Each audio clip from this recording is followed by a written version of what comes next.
After we perform the battery systems check, we can now enter some of the general information for the homeowner.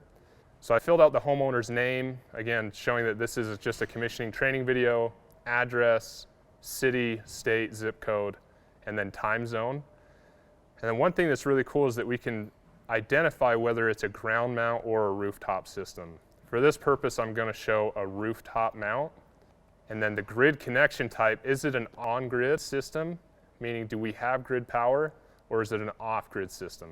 I'm going to select on-grid, and then solar array capacity, I'm going to put in 10,000 watts, or rather 10 kilowatts. And we need to make sure to click set latitude and longitude. I can now go to the next part of the settings, and this is a function that we're really excited about, where we put a lot of time in to speed up the commissioning process. It's going to ask us a series of questions of how we want to commission the system, and I'm going to walk you through that. It's first going to ask what power sources are connected to our system. For this, we're going to select grid and solar, indicating that we're not utilizing a generator.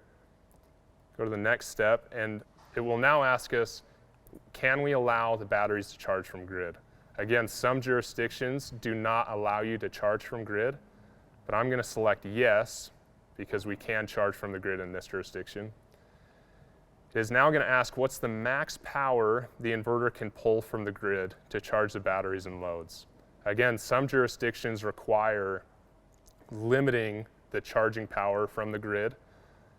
And because this is a one inverter system, I'm going to select 8 kilowatts that I can pull from the grid. I'm going to click next, and it will ask me, is this system going to sell power back to the grid? So do I have a net metering agreement? For this, I'm going to select yes. The next question is, do we want to keep the battery full? And this is something important to explain to the homeowner of, do we want to maximize the ROI of the system by consuming what we produce from solar, or do we want to maximize the security of when the power goes out, meaning the grid goes down? And either we keep the battery state of charge lower for the grid to maintain that state of charge, or we always have the grid maintain the battery at 100%. And again, this is a decision that homeowners need to make after buying the system. For this, I'm going to try to maximize the ROI of the system. So I'm going to say no, do not keep the batteries full at 100%. Click next, and now it's going to let me select what state of charge or percentage I want to keep my system at. Again, default is always 30%, and that's the range that I want to keep my sanctuary system at. I can then click next, and it will give me a summary report of all the settings that I've made.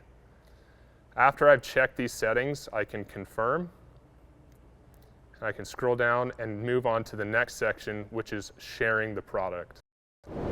As an installer, this is where we're able to share the product to the homeowner so they can view it and have access to the system. For right now, I'm not going to enter an account to share this product with just for this training video. And this is where we can share the product. The homeowner can then create an account on smart.lionenergy.com and again, view their sanctuary system. I'm going to click finish, which is the final step. And what's nice is it reminds me if I forget at any time to enter the homeowner's information, it's going to notify me that I've not entered the homeowner's email. So I'm just going to bypass this and just click continue. And now we're at the final step, which is to validate the settings. After clicking validate settings, it's confirming that all of the information is saved and that we're creating that final account to be saved on our smart.lionenergy server. It will now ask me if I need to change the Wi-Fi for the system. The reason for this is as an installer, I can have a mobile hotspot, commission the system, and at the very end, transfer the Wi-Fi of the sanctuary system to the homeowner's Wi-Fi. But since I've commissioned the system on the homeowner's Wi-Fi from the beginning, I'm going to click no. I do not need to change the Wi-Fi. After selecting no, that I do not want to change the Wi-Fi, I can now click view product, and this will take me to the home screen of this sanctuary system that I've created. If you look in the top left of the page, this is what we refer to as the flow chart. We can see solar production, which right now is 0 because I have the solar turned off, grid consumption and cell back, battery state of charge and charge or discharge power, and then as well consumption from the loads. If I look in the top right, it shows system info, which can show the installer's information, the homeowner's address, and any alerts that may be present on the system. Scrolling down, I have a history chart of the system, and since we've just commissioned the sanctuary, we don't have any data to show, but it's important to note that the data points are in intervals of 5 minutes.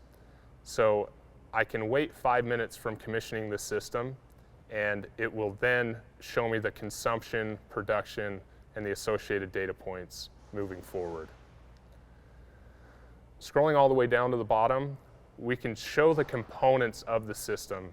And this is something that we're really excited about, where we can dive into individual components and see the charging, the discharging, the state of health, and any other information that we may want to see.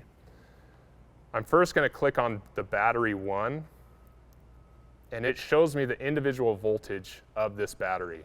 So I know that my battery 1 is at 53.4 volts, the current that's flowing in or out of the battery, and then the state of charge in this bottom left. The benefit of being able to dive into individual components is that we can see how each component is functioning and if we need to troubleshoot any part of the system. So I'm now going to go back, and I can click on the parent inverter, or inverter 1, and it will then show me my grid power, associated current and voltage, my consumption, associated current and voltage, and then as well generation, meaning my PV or string voltage and current and how much I'm producing. It then can go into battery and then BMS settings.